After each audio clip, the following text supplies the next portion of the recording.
Alors que la 8ème génération arrive demain, prenons un peu de temps pour se pencher sur celle qui s'achève et plus particulièrement sur ces Pokémon Shiny. Ces Pokémon, introduits en seconde génération, possèdent une couleur différente de celle de l'original et des étoiles accompagnant leur entrée en jeu. On ne peut pas douter de la rareté de ces Pokémon. En effet, la probabilité de les rencontrer est d'une chance sur 8000 ou d'une chance sur 4000 selon les jeux. Mais parfois, la couleur chromatique de certains Pokémon le desservent totalement et le rendent immonde. Regardons ensemble ce que Soleil Lune nous a apporté de pire en termes de Pokémon Shiny. Comment ça va, chers Poké-auditeurs? Je suis Rava et bienvenue sur la chaîne de la radio Pokémon. Cette vidéo fait suite à la vidéo sortie sur ma chaîne personnelle qui traitait des meilleurs Pokémon de la 7ème génération. Je vous y invite à aller le voir, il y aura normalement un petit lien par ici ou dans la description. Je profite de cette vidéo pour faire un petit aparté. En effet, je streamerai Pokémon Bouclier à partir du 15, donc vendredi à minuit et pendant 3 jours, sur Twitch et YouTube, donc je vous invite à aller regarder ça, ça va être de la balle.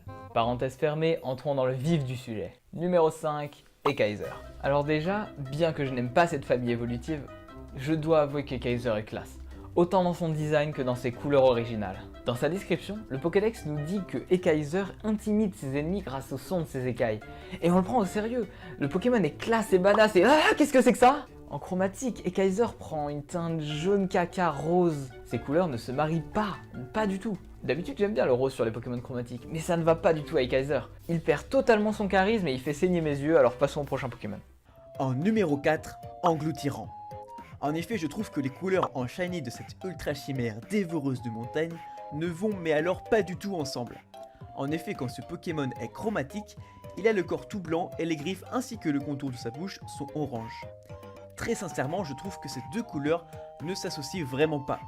À la place du orange, j'aurais préféré voir par exemple du rouge ou bien du bleu foncé.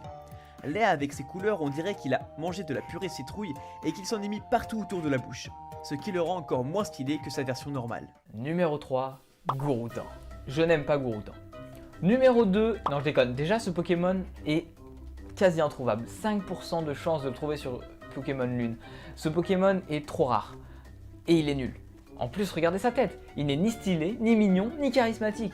Et ça empire quand il passe shiny. Il prend une teinte rose dégueulasse alors que sa couleur blanche lui allait tellement mieux. Ce Pokémon est naze, sa couleur chromatique est encore pire. N'hésitez pas à partager votre amour de ce Pokémon en commentaire, je prendrai plaisir à me moquer de vous.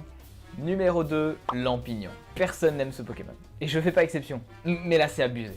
Ce Pokémon est générique au possible. Il n'est pas mignon, il n'est pas classe, il n'est pas charismatique. Et j'ai l'impression de me répéter, alors lisons ce qu'en dit le Pokédex. Il est risqué de s'aventurer la nuit dans un bois peuplé de lampignons. Attirés par leur lumière envoûtante, certains n'en sont jamais revenus. Hein? Ce truc-là?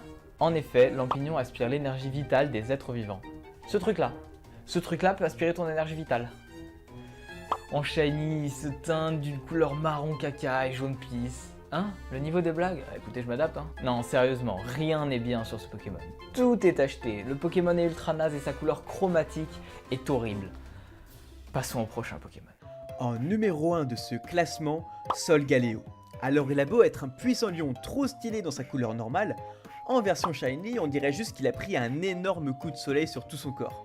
Autant pour Lunala, cette couleur lui va très bien, pour Solgaleo, je trouve que c'est un très mauvais choix. J'aurais bien vu à la place du jaune sur tout son corps, ce qui l'aurait sans aucun doute rendu encore plus stylé.